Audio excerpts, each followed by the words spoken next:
Hello, I'm Aaron Ackelmeyer, also known as Waterfowl. I'm here to show you how to set up your character for organized play through Tabletop Simulator. First, you'll need a few things. First thing you'll need is Tabletop Simulator itself. You can find this on Steam. It's $20. It will be helpful when configuring or setting up your character. It will be required to play. There's also my mod on the Tabletop Simulator Workshop. It can be helpful when setting up your character. You will not need it to play, as only the host needs to have it ready to go. The last thing is you will need an account on the PACG Organized Play Deck Builder website. I'm going to sign up for a fresh one. You can sign up with just an email and password. You can also sign in with Google. Once you've signed up, you'll land on this screen. The next thing you'll want to do is hit Create Deck, which will make this new deck link appear. And then we're going to click into that. On this screen, you'll find a few things. The deck ID is only really used for troubleshooting. Organized Play ID, this would be the ID from the Paizo website. You will want to have a Organized Play ID for every character you play in the Pathfinder Society's adventures. The name of your deck is just something so that you can find it more easily later. You'll next find these tabs down here. We're going to actually start by going into Character. On the Character screen, you'll find a Deck and Character dropdown. Initially, these will list every possible class, deck, and character in the Pathfinder card game universe. We're going to select Goblins Fight. Goblins Burn. And Zabini. Once you select a deck and character, as you saw, each drop-down filters the other. So like Zabini only has Goblins Burn. Goblins Burn has these three characters. Underneath, you'll find the traits, powers, skills, deck list, and roles for that character. Checking these boxes will save to your account and will get pulled into Tabletop Simulator when it's time to play. So this is a good way to track your character's progress. Next, we're going to head over to the card list. On the card list, you'll find three boxes. This is to accommodate using two packs for instead of a class deck. Do check the Pathfinder Society's rules for which decks you can use with which characters. I'm going to select the Goblin Burn deck and the Ultimate Magic deck. Next, you'll be able to choose the adventure or level and card for every card in your list. This does not show you the actual cards themselves, which is why I recommended you download my tabletop mod.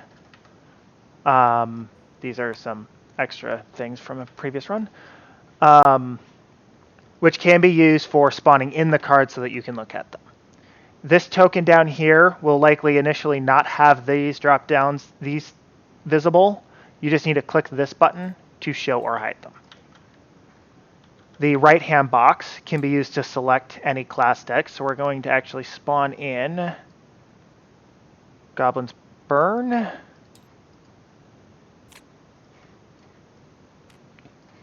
And the Ultimate Magic deck. Oh, might want those a little lower.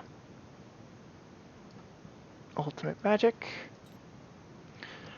I already looked through all the decks and decided on using these two. Feel free to spawn in extra decks and figure out which ones you want to use.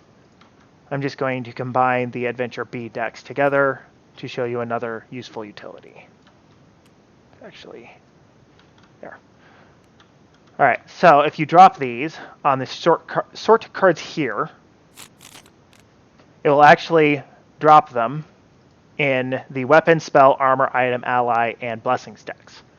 If you come up here and select second edition, fill in basic in this box, which says search term, and hit filter, it will actually separate the non-basic from the basic cards for all of those decks. If you open up, we're going to open up the spell and pull out the cures for a moment to show you another piece. And these two correspond to Adventure B just like that. One other option you have with the Pathfinder Societies is you can substitute any card in a class deck for their core or crimson version. To do that, you will go to the Substitutions tab, and you'll find every card that can be substituted in this list. If you select one of those, you'll see where the substitute card can come from, either core or crimson or both. So we're going to select core for these. If you wanted to look at these, you would select in the adventure dropdown. Oh, let's get these cards out of the way.